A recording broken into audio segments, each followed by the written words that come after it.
Doctor care homeopathy అన్ని బ్రాంచ్ల్లో free consultation మరియు 25% అన్ని మందులపైన గొప్ప డిస్కౌంట్. క్యూబ్ టీవీ ప్రేక్షకులకు నమస్కారం. నేను యజ్ఞమూర్తి. ఆయనది 2 సినీ కుటుంబాల నేపథ్యం. ఒక తాత ప్రఖ్యాత నటుడు, లెజెండరీ యాక్టర్ అనిపించుకున్నటువంటి రక్త కన్నీరు నాగభూషణం అయితే, మరొక తాత ఎన్టీ రామారావు, శోభన్ బాబు, కృష్ణరాజు, చిరంజీవి ఇలాంటి లెజెండ్స్ని డైరెక్ట్ చేసినటువంటి ఎస్టీ లాల్ గారు. అంతేకాదు ఆయన అమ్మమ్మ సీత కూడా అప్పట్లో ప్రఖ్యాత నటి. ఇంకా చెప్పాలంటే వాళ్ళ నాన్నగారు Mir editor, cameraman and director. So ఇలాంటి బలమైన సినీ నేపథ్యం ఉన్నటువంటి కుటుంబం నుంచి వచ్చిన అతను అమిత్ భూషణ్. నటుడిగా ఆ సినీ వారసత్వాన్ని కొనసాగించాలన్న ఆకాంక్షతో ఈ మధ్యకాలంలోనే శాసనసభ అనే సినిమాలో లీడ్ రోల్ పోషించి బాగా చేశాడనే పేరు సంపాదించుకొని ఇప్పుడు హీరోగా మరో సినిమాలో నటిస్తూ ఉన్నాడు. సో ఆయన ఏంటి, ఆయన ఆశయాలు ఏంటి, 2 సినీ కుటుంబాల బరువు మోస్తున్న ఆయన ఏం చేయదలుచుకున్నారు, సినిమా ఇండస్ట్రీలో ఆయనకి ఎలాంటి అవకాశాలు వస్తున్నాయి, ఎలాంటి ఆదరణ లభిస్తుంది అనే విషయాలు ఆయనతో మాట్లాడి తెలుసుకుందాం. నమస్తే Bhushan. Thank you so much. So ఇవాళ తెలుగు సినిమా నిజంగా చెప్పాలంటే ఒక గర్వంతో ఉప్పొంగిపోతూ ఉంది.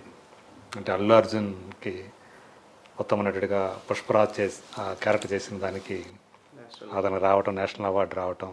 సో 69 సంవత్సరాల జాతీయ అవార్డుల చరిత్రలోనే ఒక తెలుగు నటుడికి ఉత్తమ నటుడు అవార్డు రావడం ఇదే ఫస్ట్ టైం కాబట్టి అది మరింత స్పెషల్ అయిపోయింది. ఎగ్జాక్ట్లీ. సో ఒక తెలుగు నటుడిగా మీకు ఎలాంటి అనుభూతి కలుగుతోంది? అంటే నాకు చాలా హ్యాపీగా ఉంది బేసిక్లీ. ఎందుకంటే ఇప్పుడు మన తెలుగు ఇండస్ట్రీ ఇంత రూల్ చేస్తుందని, అంటే నేషనల్ అవార్డు రావడం అనేది చాలా గొప్ప విషయం. అది కూడా హిందీ సినిమా, కన్నడ సినిమా, మలయాళం ఇన్ని సినిమాలు ఉన్నా కూడా అందులో కూడా హిట్స్ వస్తున్నాయి, అన్ని లాంగ్వేజెస్ హిట్లు వస్తున్నాయి. కానీ మన దానికి ఒక డిఫరెంట్ గుర్తింపు రావడం అనేది చాలా హ్యాపీగా ఉంది. ఇక్కడే కాదు, ఆల్రెడీ వరల్డ్ వైడ్ కూడా మన ఆర్ఆర్ఆర్ కొట్టేసింది. ఆల్రెడీ మనం ఎక్కడో ఉన్నాం. సో బాహుబలి నుంచి మారిపోయింది. So very happy. అక్కడ ఆస్కర్స్, ఇక్కడ నేషనల్ అవార్డ్స్ అన్నీ మన ఇండస్ట్రీకి రావడం, ఇంత గ్రో అవడం, వెరీ హ్యాపీ విత్ ఇట్. మనకి ఎప్పుడు నుంచి అంటే ఎస్వి రంగారావు గారు, రామారావు గారు, నాగేశ్వరరావు గారు ఇలాంటి గొప్ప గొప్ప నటులు ఉన్నారు. బట్ గొప్ప గొప్ప పాత్రలు చేశారు. అయినప్పటికీ కూడా నార్త్లో ప్రధానంగా ఏంటంటే వాళ్ళు అక్కడ జ్యూరీ మెంబర్స్ కానీ వాళ్ళ దృష్టిలోకి ఇప్పుడు దాకా వీళ్ళెవరు రాలా అవార్డు ఇవ్వడానికి తగ్గట్టు. పైగా ఇదివరకు ఏంటంటే మనకి ఎక్కువగా ఆర్ట్ ఫిలిమ్స్, ఒక ప్యారలల్ సినిమా అని ఉండేది. దాంట్లో చేసిన ఆర్టిస్టులకే అవార్డులు ఎక్కువగా వస్తూ ఉండేవి. కమర్షియల్ సినిమాకి చాలా తక్కువ స్కోప్ ఉండేది. ఆల్ థ్యాంక్స్ టు మీడియానే కదా. మీలాంటి మీడియా వాళ్ళందరూ దాన్ని తీసుకెళ్ళి ఎక్కడో కూర్చోండి. ఆ పాత రోజుల్లో మనకు అంత మీడియా సపోర్ట్ మనకు ఉండేది కాదు. ఇప్పుడు మనకేంటంటే మీడియా ఎంత సపోర్ట్గా అయిపోయిందంటే ఏదన్నా ఫోన్లో టక్కని చూసేయచ్చు, ఎంత దూరం వెళ్ళచ్చు. So all thanks to media people. And చాలా మంది దాన్ని ఎంకరేజ్ చేసి తీసుకెళ్ళి చూపిస్తున్నారు. మూల జనాలు కూడా తెలుస్తుంది మన ఏంటో అని. So all thanks to media that మన సినిమా అన్నింటినీ అంత దూరం తీసుకెళ్తున్నారు. సో దాని పాత్ర కూడా ఉందనుకోవాలి దీంట్లో. సో అల్లు అర్జున్కి సంబంధించి అంటే మీ దృష్టిలో అల్లు అర్జున్ అంటే ఎలాంటి నటుడు అనుకుంటున్నాను? అంటే గంగోత్రి నుంచి ఆయన ప్రయాణం చూసాం మనం. ఫస్ట్లో ఆయన్ని చూసి, ఆయన పర్సనాలిటీ కానీ ఆయన లుక్స్ని చూసి చాలా విమర్శలు చేసిన వాళ్ళు, రెండో సినిమాకి ఆర్యలో ఆయన ట్రాన్స్ఫర్మేషను, ఆయన లుక్స్ పరంగా ర్యాపిడ్. అంటే అల్లు అర్జున్ గారి గురించి చెప్పాలంటే నేను భయ్యా అని పిలుస్తుంటాను. సో ఆయన గురించి ఏంటంటే ఆయన గంగోత్రి సినిమా చేసిన తర్వాత దేశముద్ర సినిమాకి ఆయన రెడీ అవుతున్న టైంలో నాతో పాటే వర్కౌట్ చేసేవాళ్ళు. ఆయనకి నాకు ఒకటే జిమ్ కోచ్ అనమాట, ఈశ్వర్ గారని. అవునా? సో బంజారాహిల్స్లో క్రంచ్ జిమ్లో మేము ఇద్దరం ఒకటే టైమింగ్. అంటే ఆయన బిజీగా ఉండడం వల్ల కోచ్ 9 to 10 స్లాట్ మా ఇద్దరికి ఉండేది అనమాట. సో మేము ఇద్దరం కలిసి వర్కౌట్ చేసేవాళ్ళం. అప్పటి నుంచి పరిచయం మీకు బాగా? పరిచయం అంటే నేను సినిమా ఇండస్ట్రీ అప్పుడప్పుడే అడుగు పెడుతున్నా. సో నాకు కొంచెం భయం వేసేది ఆయనతో మాట్లాడాలన్నా, ఏదైనా చెప్పాలన్నా ఏదన్నా. కానీ ఆయన చాలా ఫ్రెండ్లీగా ఉండేవాడు. అంటే ఒక బిగ్ ఫ్యామిలీ నుంచి వచ్చాడు, ఒక హీరో అంటే అప్పుడు ఆల్రెడీ ఆయన దేశముద్ర ఇవన్నీ చేశారు కదా. సో ఆయనతో మాట్లాడాలన్నా ఏం చేయాలన్నా కొంచెం ఇబ్బందిగా ఉండేది. అంటే భయంగా ఏం చెప్పాలి అంటే మనం ఇంకా అప్పటికే ఏం ప్రూవ్ చేసుకోలేదు, రాలేదు కూడా. సో ఆ ఇబ్బంది కొంచెం ఉండేది. కాకపోతే మా కోచ్ ఎంకరేజ్ చేసేవాడు, మాట్లాడు ఇది ఏదేని. సో ఆయన వర్కౌట్ చేసే టైంలోనే చూసేవాడిని అనమాట, ఎంత సిన్సియర్గా వర్కౌట్ చేసేవాళ్ళు. ఆయన చూసి ఇంకా ఇన్స్పైర్ అయ్యేవాడు, ఓహో ఇలా చేస్తున్నారు, ఎంత వచ్చిన 1.5 hour డెడికేటెడ్గా చేసేవాళ్ళు అనమాట. సో ఆయన ట్రాన్స్ఫర్మేషన్ అప్పుడే చూసాను, ఆల్మోస్ట్ 2 months 3 months కలిసి వర్కౌట్ చేసాం. అవునా? సో అక్కడ ఆయన కోసం అట్లా రావడం, వర్కౌట్ చేయడం, దేశముద్రుకి ఆ సాంగ్ చేసేప్పుడు కూడా 6 packs వచ్చినప్పుడు కూడా ఆయన ఎంత కష్టపడ్డారు. ఫస్ట్ 6 pack అప్పుడు అంటే అప్పుడు ఎలా వాటర్ అంతా ఆపేసి ఎలా కష్టపడి ఎంత ట్రైన్ చేసేవాళ్ళు, యాప్స్ ఎంత కొట్టేవాళ్ళు అని. So I saw his workouts కళ్ళ ముందు చూసాను అనమాట, ఏమేం చేస్తున్నారు ఏంటని. సో అలా చిన్న చిన్నగా పరిచయం. అప్పుడు ఏంటంటే ఎక్కడైనా బయట కాఫీ షాప్లో ఎక్కడ కలిసినా కూడా బాగున్నావా ఇదేని మాట్లాడారు. అప్పుడు నాకు ఇబ్బంది కొంచెం, ఏంటంటే ఏం మాట్లాడతాం, ఎలా మాట్లాడతాం, కొంచెం మొహమాటం ఇబ్బంది. నేను కొంచెం ఇంట్రోవర్ట్, ఫస్ట్ ఓపెన్ అప్ అవ్వడానికి కొంచెం టైం పడతాం, ఓపెన్ అప్ అయిన తర్వాత ఫ్రెండ్లీ అవుతాం అనమాట. ఓకే. సో ఆ ఇబ్బంది వల్ల ఎక్కువ మాట్లాడలేకపోయాం. కానీ చూస్తే గుర్తుపట్టి హాయ్ అంటాడు. ఇప్పుడు అనుకుంటున్నాను అనమాట, అప్పుడే నేను కొంచెం ఎక్కువ మాట్లాడుంటే వాళ్ళతో ఇంకా జర్నీ ఎక్కువ ఉండేది, కొంచెం క్లోజ్ అయ్యి కదా. ఇప్పుడు జస్ట్ హాయ్ హాయ్ అనుకుంటాం తప్ప ఏముండదు.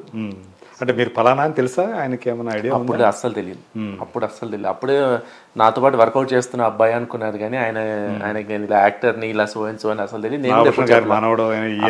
నేను బయట కూడా ఎక్కడ ఎక్కువ చెప్పుకోను కూడా నేను. సో అప్పుడు నాన్నగారు కూడా పరిచయం ఉండే ఉండాలి నాకు తెలిసి. ఎవరికి? వాళ్ళ ఫ్యామిలీకి పరిచయం ఉంటుంది, మీరు గారు పరిచయం అయి ఉండాలి. మీరు గారు అబ్బాయి అనేది కూడా ఏం తెలియదు. నాతో పాటు వర్కౌట్ చేస్తున్నాడు అబ్బాయి అనుకున్నాను అంతే. అలా అనుకున్నా అప్పుడు బయట కలిసినప్పుడు ఎక్కడ హాయ్ హాయ్ బాగున్నావా అనేవాళ్ళు, అంతే తప్ప ఇంకేం లేదు అనమాట. ఆ తర్వాత ఎప్పుడైనా కలిసారు అసలు? ఆయన కలవడం కుదిరిందా? ఫంక్షన్స్ లో, మన సినిమా ఫంక్షన్స్ ఎక్కడైనా ఉంటే హాయ్ హాయ్ అనుకోవడం తప్ప నేను ఎప్పుడు ఇది ఆయన ముందు చెప్పలేదు అనమాట. సరే ఎందుకు, ఇప్పటికీ స్టిల్ మీరు ఎవరు ఆయనకి తెలిసి ఉండదు. అంటే ఇప్పుడు మళ్ళీ గుర్తు చేస్తే గుర్తు పెడతారు మళ్ళీ. అంటే అప్పుడులో నేను చాలా డిఫరెంట్గా ఉండేవాడిని కదా, ఇప్పుడు కొంచెం గడ్డం ఇవన్నీ ఎక్కువ పెరిగిపోయేవాడు. అప్పుడు యంగ్ ఏజ్ కాబట్టి అప్పుడు డిఫరెంట్గా ఉండేది. అప్పుడు నా స్టార్టింగ్ అనమాట, అప్పుడప్పుడే స్టార్టింగ్లో వచ్చాడు. ఫేస్ కూడా కొంచెం మార్పు చేంజ్ వచ్చింది. కానీ గుర్తుపట్టేస్తారు, ఎందుకంటే అప్పుడు 3 months కలిసి వర్కౌట్ చేసాం కాబట్టి గుర్తు చేస్తే గుర్తుపట్టేస్తారు. అంటే మీరు ఎక్కువ ఈ సినిమాలోకి రావడానికి ఎడతిరిగి మీ తాతగారు అటువైపు, ఈ తాతగారు అలాగే నాన్నగారు వీళ్ళందరూ కూడా మీకు ఒక రకంగా స్ఫూర్తి ప్రేరణ అయ్యవచ్చు. బట్ మీరు ఎక్కువగా అడ్మైర్ చేసే యాక్టర్స్ ఎవరు ఎక్కువ? అంటే ఈ జనరేషన్, ఏ జనరేషన్ కానివ్వండి, అంటే మారుతూ ఉండవచ్చు. మనం ఇనిషియల్గా ఒకళ్ళు బాగా ఇష్టపడతాం, తర్వాత ఇప్పుడు వచ్చేప్పటికి చిన్నప్పటి నుంచి ఊహ తెలిసినప్పటి నుంచి చిరంజీవి గారిని ఎక్కువ ఇష్టపడేవాళ్ళం మనం. యాజ్ యూజువల్ చిన్నప్పుడు మా మమ్మీ వాళ్ళనే చిరంజీవి గారి సినిమాకి తీసుకెళ్ళని గోల పెట్టి ఎక్కువ చేసేవాళ్ళం. తర్వాత ఊహ వచ్చిన తర్వాత స్లోగా అన్ని మారుతున్నాయి జనరేషన్. కానీ ఎప్పటికీ నా ఆల్ టైమ్ ఫేవరెట్ అంటే రితిక్ రోషన్ ఇష్టపడుతుంటాను. సో వాట్ హీ ట్రాన్స్ఫార్మ్డ్, ఎలా ఉంటాడు performance wise, dance wise, physique wise, hero personality అంటే ఎలా ఉండాలి అనేది కరెక్ట్గా రితిక్ నా ఇష్టపడుతుంటాం. అపార్ట్ ఫ్రమ్ దట్ మన హీరోలు అందరు చేసే పర్ఫార్మెన్స్ అందరూ నాకు చాలా ఇష్టం. అంటే ఎవరు ఇలా చేస్తారు ఎవరు అలా చేస్తారని ఏం లేదు, ఒక్కొక్కరిలో ఒక్కొక్క టాలెంట్ ఉంటుంది. సో ఆ టాలెంట్ చూసుకుంటూ ఇష్టపడుతూ ఉంటాను. మీరు ఇక్కడికి రావడానికి అంటే యాక్టింగ్ని కెరీర్గా ఎంచుకుందామనే నిర్ణయానికి తీసుకున్నారా? అవును. సో తీసుకున్నప్పుడు అంటే హీరోగానే రావాలి లేదంటే ఒక ఆర్టిస్ట్గా ప్రూవ్ చేసుకోవాలి, ఇట్లా ఉండేదా? ఫస్ట్లో నేను వచ్చినప్పుడు అంటే అదే నేను బీటెక్ అయిపోయిన తర్వాత నేను దీంట్లోకి వచ్చాను అనమాట. బీటెక్ అయ్యి జాబ్ చేసిన తర్వాత ఇందులో వచ్చాను. ఢిల్లీలో వర్క్ చేశాను 1 year సాఫ్ట్వేర్లో చేసి ఆ తర్వాత ఇక్కడికి వచ్చాను. అప్పుడు నేను it was too late for me to understand. అప్పుడు చాలా లేట్ అయిపోయింది, ఓహో ఇప్పుడు ఈ ఫీల్డ్లోకి రావచ్చు నేను అనుకున్న తర్వాత. అంటే ఎందుకని మీ ఇంట్లోనే మీ నాన్నగారే డైరెక్టర్ కదా, ఆ వాతావరణం ఉంటుంది కదా ఉంటుంది, కానీ ఎప్పుడు నన్ను అలా వాళ్ళు కూడా ఫోర్స్ చేయలేదు, నా మైండ్ కూడా ఎప్పుడు అలా వెళ్ళలేదు అనమాట. ఎప్పటికైనా మా మమ్మీ డాడీ నేను ఫస్ట్ స్టడీస్ ఫినిష్ చేసిన తర్వాత చూద్దాం నీది ఏం చేయాలనుకున్నావు, ఫస్ట్ చదువు ఫినిష్ చేయనేవాళ్ళు అనమాట. సో చిన్నప్పటి నుంచి ఎప్పుడు ఫీడ్ చేయలేదు నా మైండ్లో, నువ్వు ఇలా యాక్టర్ అవ్వాలి అని ఏ ఫీల్ ఎవరు ఫీడ్ చేయలేదు. మా తాతగారితో ఉన్నప్పుడు కూడా మేము షాదీ స్టూడియోస్లో నేను మా తాతగారు మా డాడీ షూట్ చేసేప్పుడు చిన్నపిల్లోడు నేను అప్పుడు దూరదర్శన్స్కి ఎపిసోడ్స్ చేసేటప్పుడు తాతగారు చూసేవాడిని అంతేగాని ఎప్పుడు మా తాతగారు కూడా నన్ను ఇంజెక్ట్ చేయలేదు. మా ఎస్డీల తాతగారు కూడా నన్ను ఎప్పుడైనా తీసుకెళ్లేవాళ్ళు ఎయిటింగ్ షూట్స్కి, ఫిలిం నగర్లో ఎయిటింగ్ షూట్స్కి ఆయన చేసి ఎయిటింగ్స్ అన్ని తీసుకెళ్లేవాళ్ళు, కూర్చోబెట్టేవాళ్ళు, అవన్నీ గుర్తుంటాయి. కానీ ఎప్పుడు నన్ను ఇది యాక్టర్ అవ్వాలి ఇది అని ఫోర్స్ మైండ్లో ఏం సెట్ చేయలే ఎప్పుడు. నాన్నగారు కూడా ఎప్పుడు అలా ఏం సెట్ చేయలే, సరే నువ్వు ఏమవుతావు అవ్వు పో అని. సో ఆ ఫ్రీడమ్ ఇచ్చారనమాట. ఫస్ట్ నువ్వు ఏం కావాలో చేసుకో. సో ఏం చెప్పాలంటే గోల్డెన్ స్పూన్తో పుడుతున్నట్టు ఎలా ఉంది అలానే ఉంది. ఓకే ఫస్ట్ స్టడీస్ ఫినిష్ చేద్దాం, చిన్నప్పటి నుంచి క్రికెట్ అంటే పాలపిచ్చి ఆ క్రికెట్ చేసేవాళ్ళం, అలా అలా అలా అవుతూ డెల్లో జాబ్ అయిపోయిన తర్వాత నాకు అనిపించింది మేబీ నేను ఇక్కడ ఫిట్ అవ్వను, ఆ సిస్టమ్ ముందు కూర్చొని వర్క్ చేసే మెంటాలిటీ కాదు నాది, ఇది కాదు మన కొంచెం అసలుగా క్రియేటివ్గా ఉండాలి. అంటే నేను ఏం చేసినా కొంచెం క్రియేటివ్గా చేద్దామనే చూస్తుంటాను ఏదైనా కొంచెం. సో అది ఎక్కువ ఉండడం వల్ల సరే కొన్ని ఇయర్స్ ట్రై చేద్దాం పదండి అనుకుని యాక్టర్ అవుదామని ఫోటోషూట్ చేసుకుని వెళ్ళాను అనమాట. అప్పుడు నాన్నగారి హెల్ప్ కూడా ఏమి తీసుకోలేదా? అంటే చిన్న చిన్న సజెషన్స్ ఇచ్చేవాళ్ళు, కానీ ఎప్పటికైనా నేను నాన్నగారు కానీ ఎవరైనా కానీ నీ అంతగా నీకు రావాలిరా ఫస్ట్, తర్వాత నీకు ఇవన్నీ ప్లస్ పాయింట్స్ అవ్వాలి, ఫ్యామిలీ అనేది ప్లస్ అవ్వాలి తప్ప అసలు నువ్వే నచ్చకపోతే ఇంకెందుకు తీసుకుంటారు జనాలు, అసలు నీలో ఏముందని చూడాలి కదా ఫస్ట్ వాళ్ళకు కూడా. అయిన తర్వాత ఓహో వీళ్ళ మనవడా వీళ్ళ కొడుక అనేది ప్లస్ ఉండాలి, ఫస్ట్ నీలో ఏముందో చూపించు పో అన్నారు.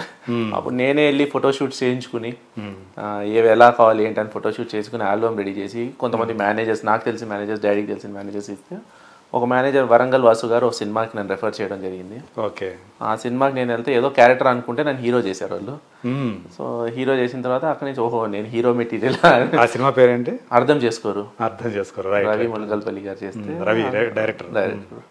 సో అక్కడి నుంచి నా జర్నీ స్టార్ట్ అయింది అనమాట. అక్కడి నుంచి ఇంకా ఫస్ట్ లోనే హీరోగానే ఎంట్రీ ఇచ్చింది హీరోగానే. తర్వాత మెల్లగా ఒక హీరో విలన్ రెండు నేనే చేశాను. మియో అని సినిమా సురేందర్ రెడ్డి కెమెరామెన్ సురేందర్ రెడ్డి గారు చేశారు. సో దాంట్లో హీరో విలన్ రెండు నేనే. సో అలా మళ్ళీ కోడి రామకృష్ణ గారితో ఏక్ పోలీసు, ఓకే నాగబాబు గారు నేను ఏక్ పోలీస్, నాగబాబు గారు నేను హీరోలుగా చేసాం. ఇంకా అంత నడుసు. సో అలా జాయిన్ అవుతూ మళ్ళీ అక్కడి నుంచి బాలీవుడ్ వెళ్ళి బాలీవుడ్లో 2 సినిమాలు చేసి, తమిళ్లో సినిమా చేసి, ఓకే మళ్ళీ బ్యాక్ టు తెలుగు అనమాట. బాలీవుడ్లో ఎట్లా వచ్చింది అసలు మీకు? మా చిన్నాన్న జానీ లాల్ గారు ఉన్నారు, డాడీ వాళ్ళ చిన్నాన్న. ఆయన అక్కడ పెద్ద కెమెరామెన్, మన పార్ట్నర్ కహోనా ప్యారే అంటే మన జానీ లాల్ ఆయన వచ్చి కబీర్ లాల్ జానీ లాల్ అని వేరే వాళ్ళు. జాన్ వచ్చి డాడీ వాళ్ళ చిన్నాన్న, డాడీ వాళ్ళ తమ్ముడు అది కూడా తమ్ముడులే, కజిన్ బ్రదర్స్ వాళ్ళు. హేమ గారి ఇదే కదా. వాళ్ళ దాంట్లో ఉన్నారు. సో ఆయన నేను తెలుగు సినిమాలు చేస్తుంటే టైంలో ఆయన బాంబేలో సినిమా ఏదో చేస్తుంటే నేను పిలిపించారనమాట ఒకసారి. నేను ఫ్రీ టైంలో ఉన్నప్పుడు అప్పుడప్పుడు కథలు రాస్తుంటా, టైం ఉన్నప్పుడు అలా కథలు రాస్తూ ఏదో అంటే రైటర్ అంటే ఏం లేదు, ఏదో థాట్ వస్తుంది, సరే ఎందుకు ఇది బాగానే ఉంది కదా ఇంప్లిమెంట్ చేయొచ్చు కదా అని ఏదో రాస్తుంటాను అనమాట. చిన్న చిన్న కథలు పేపర్ మీద పెట్టి ఏదైనా థాట్స్ వస్తే డాడీతో షేర్ చేసుకోవడం. అలా ఆయనకు ఒకసారి 2-3 సార్లు 2-3 కథలు చెప్పాను నాకు వచ్చింది. సో ఆయన అనుకోకుండా అక్కడ పిలిపించారు బాంబేకి, ఎవరో ప్రొడ్యూసర్ కథలు వెతుకుతున్నారు నువ్వు వచ్చి చెప్పు అంటే, నీ కథలు బాగుంటాయి కదా. అటు బాంబేకి వెళ్ళా, కథ చెప్పడానికి వెళ్తే ఆ ప్రొడ్యూసర్కి నాలో నచ్చి నన్ను అక్కడ విలన్ చేశాడు ఆ సినిమాలో. సో ఈ అబ్బాయి బాగున్నాడు, పర్సనాలిటీ బాగుంది, అంతా బాగుంది, పర్ఫార్మెన్స్ కూడా చేస్తున్నాడు ఆయన పెట్టుకున్నారు. అప్పుడు నేను కథ చెప్పడానికి వెళ్ళాను, నన్ను అలా తెలియకుండా విలన్ చేశారనమాట.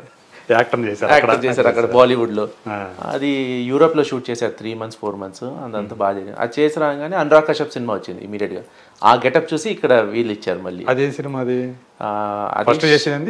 రిధమ్ అని, తర్వాత షాకాల్ అని ఒక సినిమా చేసాం. అనురాగ్ కశ్యప్ వాళ్ళ కో-డైరెక్టర్ చేసి వాళ్ళ ప్రొడక్షన్, అది మొత్తం మాఫియా గ్యాంగ్ ఉంటుంది.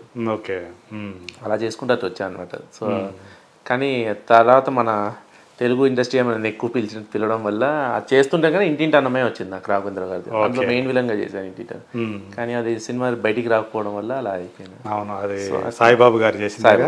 అవును, వాళ్ళ అబ్బాయిని హీరోగా పెట్టి చేసిన సినిమా అది. అందులో నెగిటివ్ నేనే చేశాను అనమాట. అప్పుడు మళ్ళీ తెలుగుకి వచ్చాను అనమాట. అది రాఘవేంద్రరావు గారిదే కదా. అవును, కానీ రిలీజ్ కాకుండా ఉండిపోయిన సినిమా అదే. అదొకటే. 7 సంవత్సరాలు అయిందా? 2016 అనుకుంటా, 16-17. 7 సంవత్సరాలు అయిపోయింది.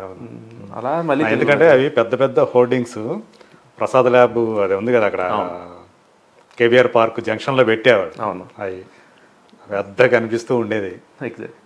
అది కాకపోతే అది ఎందుకనో మరి కాలేకపోయింది. అందుకే ఇంకా మళ్ళీ తెలుగులోనే స్టార్ట్ చేసి మళ్ళీ తెలుగులోనే చేస్తున్నాడు ఇప్పుడు. సో కొన్ని ఒక్కోసారి అది మనకి కలిసి వస్తే, అది బయటకు వచ్చినట్లయితే మీరు అన్నట్లు వేరే రకంగా ఉండేది. ఇప్పుడు వేరే రకంగా మాట్లాడు. ఒక రాఘవేంద్రరావు గారి సినిమా కాబట్టి అది వేరే రకంగా ఉండేది. ఒక్కోసారి అలాగా జరుగుతూ ఉంటాయి. సో మీకు సపోర్ట్ సిస్టమ్ ఎవరు బాగా ఇంట్లో? ఆల్మోస్ట్ అందరు సపోర్ట్ సిస్టమ్ కదా నాకు. లేదు అమ్మ ఏమన్నా ఎంకరేజ్ చేశారా ఏమన్నా కొంచెం మళ్ళీ సినిమాలోకి వస్తే ఎట్లా ఉంటుందో? అంటే యాక్టింగ్ అనేది ఒక రకంగా లాటరీ లాంటిది. మా మదర్ వాళ్ళ మా మదర్ అంటే వాళ్ళ ఫాదర్ని ఆల్రెడీ చిన్నప్పటి నుంచి చూస్తున్నారు కదా నాగభూషణం గారిని. సో మమ్మీకి ఆల్రెడీ తెలుసు సినిమా ఇండస్ట్రీ ఎలా ఉంటుంది, ఏంటి కష్టాలు, వాళ్ళందరికీ ఆల్రెడీ తెలుసు. డాడీకి కూడా చిన్నప్పటి నుంచి అందరికి తెలిసిందే. సో వాళ్ళకి తెలుసు ఓకే సస్టైన్ అవుతాడు లేతే లేదు అని తెలుసు వాళ్ళకి. బట్ నా మొండి పద్ధతిలో చూసి వాళ్ళు కూడా అనుకున్నారు వీడు వదలడు. అంటే మధ్యలో నాకు చిన్న యాక్సిడెంట్ రావడం వల్ల, చిన్న గ్యాప్ రావడం వల్ల కూడా 2-3 years అప్పుడు అనుకున్నారు నేను ఎందుకులే జాబ్ ట్రై చేద్దాం పదా అని. అప్పుడు జాబ్స్ ట్రై చేసాను నేను. మళ్ళీ హైదరాబాద్లో జరిగిందా యాక్సిడెంట్? అంటే యాక్సిడెంట్ అంటే అదే మన బాహుబలి సినిమా కోసం అని అప్పుడు గట్టిగా ప్రిపేర్ అవుతున్నారు మన 6 packs కోసం ఇవన్నీ అనేది. సో జిమ్లో వెళ్తుంటే రాడ్ పడి తల మీద రాడ్ పడి బెడ్ రెస్ట్ ఫర్ 6-7 months అన్న. యాక్చువల్గా బాహుబలిలో చేయాల్సిందా అంటే ట్రై చేస్తుండే. రాఘవేంద్రరావు గారే ప్రొడ్యూసర్. అప్పుడు ఇంటింటి అన్నమే నేను చేస్తున్నాను కదా. సో ఆయనే నెక్స్ట్ సినిమా ఇది ఉన్నప్పుడు ఫస్ట్ బాడీ రెడీ చేసి వెళ్దాం ఫోటోషూట్ చేయించుకుందాం. ఫోటోషూట్ చేయించి ఇలా ఉంటుంది లుక్ అని వెళ్ళి రాజమౌళి గారిని కలవడం కూడా జరిగింది. ఆయన చూసారు మంచి ఫిజిక్ పొడుగు, వాళ్ళు అప్పుడు అంతా 6 feet వైడ్లో చూస్తున్నప్పుడు రాఘవేంద్రరావు గారు ఇంటింటి అన్నమేలో చేసుకున్న ట్రైనర్ని నన్ను కూడా ఇక్కడ సజెస్ట్ చేసి ఇక్కడ పెట్టించి మేము అంతా వర్కౌట్ చేసాం అనమాట. అప్పుడు చిన్న యాక్సిడెంట్ వల్ల 6-7 months బెడ్ రెస్ట్ అవడం వల్ల అది పోయింది అనమాట. పోయినప్పుడు ఇంకా సరే ఇంకా తల మీద రాడ్ పడింది, జిమ్ రాడ్. అవునా? సరే అని అప్పటి నుంచి ఇంకా 8 months గ్యాప్ రావడం వల్ల మళ్ళీ జాబ్కి వెళ్ళిపోదాంలే అనుకున్నాను అనమాట. ఇంకా మళ్ళీ ఆల్మోస్ట్లీ 1 year 1.5 year అనుకుంటా నేను ఏం వర్క్ చేయలేదు అప్పుడు. మళ్ళీ జాబ్స్కి వెళ్దామని వెళ్ళి మళ్ళీ ప్రయత్నాలు ఒక రకంగా నిరుత్సాహం వచ్చేసింది ఆల్మోస్ట్. ఒకవేళ అది గనక అనుకున్నట్లయితే మామూలుగా జరిగినట్లయితే ఈ యాక్సిడెంట్ జరగకపోయినట్లయితే దాంట్లో కంపల్సరీ చేసేవాడిని. బాహుబలిలో చేసి 100% అయిపోయేది. ఎందుకంటే ఎటు తిరిగి ఈయన ఉండారు సపోర్ట్ రాఘవేంద్ర గారు. అండ్ డాడీ కూడా ఎక్కువ పుష్ చేశారు నా అప్పుడు బాహుబలి పర్సనల్గా తీసుకెళ్ళి కూర్చోబెట్టి మాట్లాడి ఎలానా వేయాలి అని. లేదు ఫస్ట్ రెడీ అవుదాం అని అలా రెడీ అలా చెప్తాం కదా. టైం బ్యాడ్ ఉన్నప్పుడు ఏం చేయలేము. 1.5 year ఆల్మోస్ట్ 1.5 year ఎంతో నేను 1.5 year 2 years అసలు వర్క్ లేదు అసలు. ఎందుకంటే ఆబ్వియస్లీ స్టిచెస్ ఉన్నాయి తల మీద అంతా. సో ఏం చేయడానికి లేదు, ఎక్కడికి వెళ్ళినా కూడా అవకాశాలు రావు ఎలా ఉంటాయో అని. సో ఆల్మోస్ట్ అసలు ఎట్లా జరిగింది అది? జిమ్ రాడ్ ఎట్లా పడింది? మా ట్రైనర్ వచ్చి కూర్చొని చేస్తుంటే మోకాల మీద కూర్చొని ట్రైసెప్ డిప్స్ కొడుతున్నాను నేను. ఆ డిప్స్ కొడుతుంటే 3 sets అయిపోయాయి. 4th set కొడదాం లేని ఫుల్ వెయిట్ పెట్టి కొడుతున్నాడు. 2 కొట్టంగానే పైనుంచి స్క్రూ లేచిపోయింది. ఆ రాడ్ మొత్తం జుమ్మని జారేసి టప్ అని తగిలింది. ఇంకా అలా ఇక్కడి నుంచి ఇక్కడ దాకా ఓపెన్ అయిపోయింది తల. నాకు కూడా అప్పుడు కూడా అర్థం కాదు, ఇలా చూస్తుంటే బ్లడ్ కారుతూనే టప్ టప్ టప్ బ్లడ్ కారుతున్నది. ఇంకా లైక్ ఓకే ఏమైందంటే స్కిన్ అంతా ఎట్లా అయిపోయింది, ఓపెన్ అయిపోయింది. లోపల స్కల్ దాకా కనిపిస్తున్నట్టు అయిపోయింది. మళ్ళీ అప్పుడు మా ట్రైనర్ వచ్చి పెట్టుకుని హాస్పిటల్ తీసుకెళ్ళి గట్టిగా ఒత్తి పట్టుకొని తీసుకెళ్ళి మళ్ళీ అంతా చేసి అప్పుడు కూడా నేను షూటింగ్ చేస్తున్నాను. వేగం అని సినిమా షూటింగ్ చేస్తున్నా అప్పుడు. ఓకే, వేగం సినిమా షూటింగ్ చేస్తూ ఈ ట్రైనింగ్ చేసేవాడిని అనమాట. అది తమిళ కూడా చేశారు కదా వేగం? అవును తమిళ. సో ఆ సినిమా షూటింగ్ చేస్తూ ఇది చేస్తున్నాను అనమాట. అక్కడ సుమారు 3 days తర్వాత దాంట్లో క్లైమాక్స్ ఫైట్ సీన్ చేయాలి నేను. యాక్సిడెంట్ అప్పటికే వాళ్ళు ఒక 3 days 4 days పోస్ట్పోన్ కూడా చేశారు. 1 week తర్వాత మళ్ళీ స్టిచెస్ అంతా వేసి ఇదంతా హెడ్ అంతా సేవ్ చేసి ఇక్కడ స్టిచెస్ కూడా వేసారు మొత్తం. వీళ్ళేమో క్లైమాక్స్ పెట్టుకుని ఉన్నారు సినిమా వాళ్ళు. ఏం చేయాలి, సుమన్ గారి డేటు పెద్ద పెద్ద ఆర్టిస్ట్ డేట్స్ అన్ని. అప్పుడు ఆ డైరెక్టర్ వచ్చి ఏదో ఫన్కి బ్యాండ్ లాగా ఇలా కట్టి స్టైలిష్గా ఏదో ఒక్క 1 day వచ్చి షూట్ చేసి వెళ్ళిపో ప్లీజ్ అంటే, మళ్ళీ ఆ క్లైమాక్స్ ఫైట్కి అలానే వెళ్ళి 1 day క్లైమాక్స్ ఫైట్ ఫినిష్ చేసి మళ్ళీ వచ్చి రెస్ట్ తీసుకున్నాను అనమాట. అదే ఒక షూట్ చేసింది అది ఒకటే. అంటే ఒకరోజు అంటే వాళ్ళు పర్ఫెక్ట్గా ప్లాన్ చేసుకున్నారు అంతా. ఫైట్ అంతా నాతో ఎంతవరకు చేయించుకున్నా అంతవరకు చేసి పంపించేశారు. అలా జరిగింది అనమాట. చాలా కష్టం అయిపోయి అప్పుడు మీకు అలా చేయటం అనేది ఇబ్బంది పడాల్సింది తప్పదుగా. మళ్ళీ పెయిన్ బాగా పెయిన్ ఉండింది ప్లస్ ఆ స్టిచెస్ ఉండింది. మళ్ళీ భయపడలా మరి? అమ్మా నాన్న భయపడి ఉంటారు బాగా. అంటే వాళ్ళకి పడినప్పుడు తెలీదు. నేను అంతా స్టిచెస్ అంతా వేయించుకుని ఇంటికి వెళ్ళా. అప్పుడు వాళ్ళకి షాక్ ఏమైందిరా అని. ఇంకా ఏం చెప్తాం, ఇంకా అలా జరిగితే వాళ్ళు కూడా వేయించుకున్న తర్వాత హాస్పిటల్కి నేను ఒక్కనే వెళ్ళా. అంటే ఇన్ఫార్మ్ చేయలేదు వాళ్ళకి? నేను ఒక్కడిని వెళ్ళి అంతా చేయించుకుని, అంటే భయపడతారు ఎందుకులే అని ఒక్కడిని వెళ్ళి చూపించుకుని వచ్చి చేయించుకున్న తర్వాత వాళ్ళు చూసుకుని వాళ్ళు కొంచెం ఫీల్ అయ్యి తర్వాత ఏముంది ఆల్మోస్ట్ 1.5 year 2 years ఏం వర్క్ కూడా లేకుండా నాకు. అప్పుడు మళ్ళీ జాబ్ చేసుకుందాం పదా అని వెళ్ళిపోయాం అనమాట. మళ్ళీ జాబ్స్ ట్రై చేద్దామని ఒక చోట అమెజాన్లో జాబ్ కూడా వచ్చింది. సర్లే ఇంకా వదులుకుని జాబ్ చేసుకుందాం ఇంకా ఏం చేద్దాం అని వచ్చే టైంలో మళ్ళీ హిందీ నుంచి కాల్ వచ్చి షూటింగ్ చేయాలి రావాలి నువ్వు అని. ఓకే, లైక్ రేప్ జాయినింగ్ అనుకుంటే రేప్ జాయినింగ్ అంటే 2 days తర్వాత షూటింగ్. మళ్ళీ ఇదంతా ఫార్మాలిటీస్ కూడా అయిపోయినాయి. ఏది జాబ్లో జాయిన్ అవడానికి? జాబ్లో జాయిన్ అవడానికి అన్నీ అయిపోయింది. నేను ఎల్లుండి నుంచి జాయిన్ అవ్వాలి. వెళ్ళి అదే అవ్వాలనుకున్నాను. మళ్ళీ హిందీ నుంచి ఫోను, ఓ 10 days మళ్ళీ యూరోప్లో ప్యాచ్ వర్క్ చేయాలి, నువ్వు రావాలి అని. లైక్ అమ్మా మళ్ళీ ప్యాచ్ వర్క్ అంటున్నారు. ఈ జాబ్లో ఇప్పుడు జాయిన్ అయితే ఎవరు లీవ్ కూడా ఇవ్వరు. అంతే కదా. మళ్ళీ జాబా అదా అని కన్ఫ్యూజన్. మళ్ళీ డెసిషన్ తీసుకోవాలంటే మళ్ళీ మమ్మీ డాడీ దగ్గరికి మళ్ళీ డెసిషన్ ఏం చేద్దాం అంటారు ఏంటి అంటే, ఇంకా నిన్ను మళ్ళీ ఆ సినిమా ఇండస్ట్రీ పిలుస్తున్నట్టుంది, నువ్వు జాబ్లో చేద్దాం అన్నప్పుడే నీకు అదృష్టం లేదు, సరే పో యూరోప్కి పో, ఎంత అయితే దూరం, ఇప్పుడు దాకా స్ట్రగుల్ అయ్యావు, ఏమవుతుంది చూద్దాం పద పో అన్నారు. ఇంకా జాబ్ క్యాన్సిల్ చేసుకుని మళ్ళీ యూరోప్కి వెళ్ళి షూట్ చేసి వచ్చి మళ్ళీ రిటర్న్ మళ్ళీ సినిమా ఇండస్ట్రీ. ఓకే, అలా కంటిన్యూ అవుతున్నారు. సో మీరు మామూలుగా అయితే మీరు గారు బాగా బిజీ కదా, ఆయన దూరదర్శన్ టైం నుంచి కూడా మంచి మంచి సీరియల్స్, ప్రతిబింబాల ఆయన బాగా చేశారు. అంటే ఋతురాగాలు ఎన్నెన్నో చేశారు ఈటీవీలో ఇవన్నిట్లో. ఋతురాగాలు ఆయన కాదు కదా? ఋతురాగాలు కూడా కొన్ని చేశారు డాడీ. చేశారా? అంటే ఓకే, ఫుల్ ఫ్లెడ్జ్ గా చేసింది శివలీలలు, మంజులా నాయుడు గారిది కదా అది, ఈటీవీ సుమన్ గారిది. ఋతురాగాలు అన్నారు. అదే నేను అంటాను, ఋతురాగాలు అంటే మంజులా నాయుడు గారు. ఎండమావులు. ఎండమావులు, సారీ సార్, ఋతురాగాలు అంటే ఎండమావులు, సారీ ఎండమావులు బాగా ఇది. అదే అన్ని సీరియల్స్ చేస్తే ఏది ఎక్కడ గుర్తురాదు. అదే శివలీలలు. అవును, అంటే ఈటీవీ పెట్టిన తర్వాత మాక్సిమం ఆయన స్టార్టింగ్ నుంచి ఉన్నారు కదా ఆయన. బాగా రామోజీరావు గారికి అట్లాగే సుమన్కి బాగా క్లోజు. అంటే లాంగ్ అంత టైము టీవీ తోటి అనుబంధం ఉన్నటువంటి డైరెక్టర్ ఎవరంటే నాకు తెలిసి మీరే కనపడతారు. అంటే దూరదర్శన్ నుంచి కూడా ఇప్పటికే ఆయన స్టిల్ రన్నింగ్ అనమాట కదా. సో నాన్నగారి యొక్క ప్రోద్బలం కానీ ఆ ప్రోత్సాహం కానీ ఎట్లా ఉంటుంది ఆయన? అదే అంటే ఆయనలో మనకు తెలుసు ఇన్ని వేరియేషన్స్ ఉంటాయి, ఇన్ని కోణాలు ఉంటాయి ఆయనలో. ఎడిటర్ నుంచి కెమెరామెన్ అవ్వటం, కెమెరామెన్ నుంచి మళ్ళీ డైరెక్టర్ అవ్వటం, ఇప్పుడు యాక్టర్ కూడా అవ్వటం. సో ఆయన నుంచి ఆయన అంటే నాన్న తలుచుకుంటే మీకు ఏ విషయంలో ఆయన మీకు స్ఫూర్తిగా నిలుస్తారు?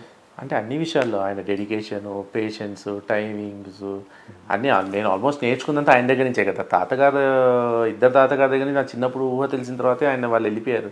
కానీ నేను మ్యాక్సిమం నేర్చుకున్న డెడికేషన్, హార్డ్ వర్క్ అంతా డాడీ దగ్గర నుంచే కదా. ఇలా ఉండాలి, ఇండస్ట్రీలో ఇలా వర్క్ చేయాలి, నాకున్న ఇప్పుడు కొంచెం నాలెడ్జ్ అయినా కూడా అంతా ఆయన దగ్గర నుంచే. సో ఆయనే కదా నా ఇప్పుడు నాకు. మీరు కూడా చేశారు కదా యాక్చువల్ సీరియల్స్ చేశారుగా? నేను గెస్ట్ రోల్స్ చేశాను 2-3 సీరియల్స్లో అన్నింటిలో. ఇప్పుడు లాక్డౌన్ అయిన తర్వాత చేశాను. అంటే హీరోగా ఇవన్నీ ఏం చేయలేదు సీరియల్స్లో, కానీ వాళ్ళు వేరే వాళ్ళు హీరో ఉండేవాళ్ళు, నేను చిన్న చిన్న పాత్రలు చేయలేదు. పెద్ద ఒక 5 days 10 days అదే వాళ్ళు ఒక 20 episodes 30 episodes చేసుకునేవాళ్ళు. స్పెషల్ రోల్స్ లాంటి 10 days ఎపిసోడ్స్ అలా చేసేవన్నమాట మధ్యలో. ఓకే, సో అలా చేసుకుంటాను. So directly he's my hero only కదా. మా డాడీ అంతా నేర్పించారు నాకు. సో ఆయన గురించి అంత ఇన్స్పిరేషన్. వాళ్ళిద్దరూ కూడా వాళ్ళది ప్రేమ వివాహం. యాక్చువల్గా మీ ఇద్దరు తాతలు ఫ్రెండ్స్ అనుకుంటాను. సినిమా ఒకటే కాలనీ, ఒకటే కాలనీ కూడా. డైరెక్టర్స్ కాలనీలో మా తాతగారు ఉండేవాళ్ళు, పక్కన కోడంబాకంలో మా నాగభూషణం గారు అదే ఆ తాతగారు ఉన్నారు. అంటే దాదాపు ఇద్దరు సమవయస్కులు కదా. ఆయన డైరెక్టరు, ఈయన యాక్టరు, కలిసి చేశారు. సో అట్లా పరిచయం, మీ 2 కుటుంబాలకి పరిచయం, అమ్మా నాన్నలకి అలాగే పరిచయం. అంటే చిన్నతనం నుంచి కలిసి పెరిగారంట కదా. అదే మీ పేరు పెట్టడంలో కూడా అదే రెండు మతాలకు సంబంధించి కనిపిస్తుంది కదా. ఆబిద్ భూషణ్ అని తాతగారి ఒక పక్క ఈ తాతగారిని అబిద్ అనే పేరు ఎవరు ఉన్నారు? ఇంకో లేరు. మా తాతగారికి ఎస్డి లాల్ తాతగారికి అబిద్ అలీ అని క్రికెటర్ అంటే ఇష్టం. ఓహో, సో అలా అబిద్ అని పెట్టారు అన్నమాట. నిజంగానే ఆయన ఏదైతే అనుకున్నారో అదే జరిగింది. ఆయన పేరు పెట్టడం వల్లే నేను క్రికెట్ ఇంకా ఆడుతున్నాడేమో ఆడుతుంటారు. సో అట్లా ఒక పక్క తాతగారి సగం పేరు, సగం ఇది అబిద్ అలీలో సగం అన్నమాట. సో 2 మతాలకు సంబంధించి అంటే ఫస్ట్లో అదే అనుకున్నాను, ఏంది భూషణ్ అంటే ఓకే, అబిద్ భూషణ్ ఏంటి, ఇంకా ముందు అంటే ఇంటి పేరు సయ్యద్ కదా. సయ్యద్ అదే.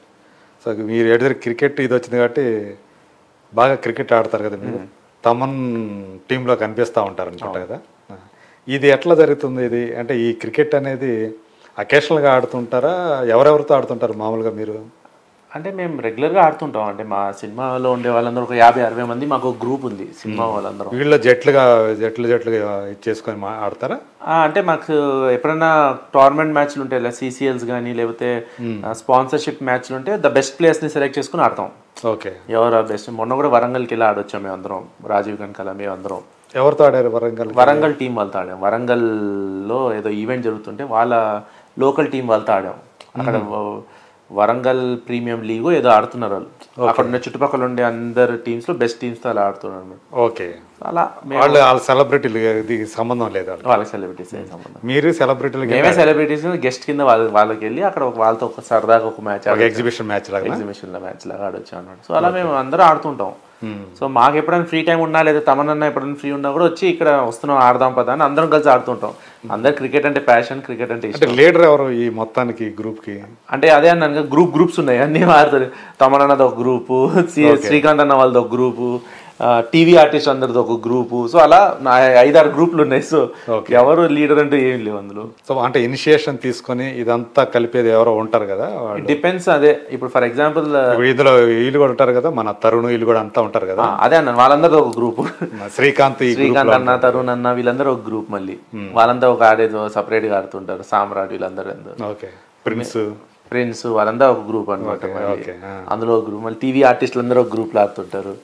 మళ్ళీ మేము తమనన్నా మేమందరం ఆడేదంతా ఒక గ్రూపు. మీ గ్రూప్ లో ఎవరెవరు ఉంటారు అంటే తమనన్న గ్రూప్ లో? తమనన్న గ్రూప్ లో అంటే మేము మాక్సిమం కొరియోగ్రాఫర్స్, మ్యూజిషియన్స్, నేను, ఆర్టిస్టులే. తమనన్న, సన్నీ, పవన్, రితేష్, రాజీవ్, చాలా మంది ఉంటారు. ఇలా చెప్పుకుంటూ వెళ్తే వీళ్ళందరూ. రాజీవ్ ఇప్పుడు సీరియల్స్ లో హీరోగా చేస్తున్నారు. Okay okay. ఇప్పుడు మేము మొన్న ఆడింది రాజీవ్ కనకాల, మేము అందరం ఆడిందంటే వేరే మ్యాచ్, అది వేరే గ్రూప్. మళ్ళీ నేను మళ్ళీ మీ మధ్య మీరు మ్యాచ్ ఆడుతూ ఉంటారా? మేము ఆ మధ్య మేము కూడా ఆడుతుంటాం. ఎవ్రీ 2 months కి 3 months కి అలా ఒకసారి ఆడుతుంటాం. ఓకే. సో ఇప్పుడు ఏం చేస్తున్నారు మీరు మామూలుగా? ఇప్పుడు అంటే శాసనసభ లాస్ట్ ఇయర్ వచ్చింది, అది అందులో మెయిన్ రోల్ చేశారు కదా, లీడ్గా చేశారు. సో దాని తర్వాత ఎలా ఉంది మీకు? దాని తర్వాత ఇప్పుడు స్ట్రైకర్ అని ఒక సినిమా చేస్తున్నాను. అయిపోయింది షూటింగ్ అంతా అయిపోయింది. హీరో మీరే? అదంతా అయిపోయింది. ఇప్పుడు పోస్ట్ ప్రొడక్షన్ కూడా ఆల్మోస్ట్ అయిపోతుంది. సో వాళ్ళు కూడా బిజినెస్ కోసం ఇంకా తిరుగుతున్నారు. మోస్ట్లీ రావాలి ఈ ఇయర్ ఎండింగ్ కల్లా వచ్చేయాలని చూస్తున్నాం. ఓకే. సో సినిమా అయితే అది ఒకటే చేశాను. స్ట్రైకర్ అంటే దాంట్లో మామూలుగా అంటే స్పోర్ట్స్ బ్యాక్ డ్రాప్ ఏమైనా? లేదు అలా ఏం కదా. సో అదొక ఫిలిం ఫినిష్ చేశాను. అంటే ఏ జానర్ ఫిలిం అది?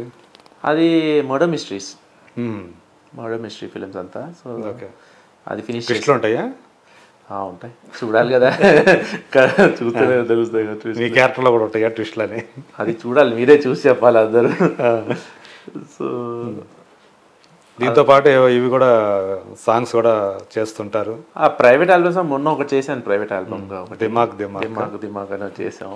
సో అది మొన్న రిలీజ్ అయ్యి బాగానే ఆడుతుంది, పర్లేదు. అది మంచి, దాంట్లో డ్యాన్స్ స్టెప్స్ బాగా ఉన్నాయి అందులో. డ్యాన్స్ మూవీకే ఎక్కువ ప్రాధాన్యత ఉన్నట్టుంది కదా దాంట్లో? అవునండి. ఊరికే చేతులు ఊపుతా చేసే సాంగ్ చూసా, అందుకే జనాలు ఇష్టపడ్డారేమో మోస్ట్లీ. వెళ్తుంది, మంచి ఫీడ్బ్యాక్ వచ్చింది. మంచి ఫీడ్బ్యాక్. డాన్స్ ఏమైనా నేర్చుకున్నారా మామూలుగా? అంటే ఇంతకుముందు సినిమాలు అంతా చేసేవాడిని కదా.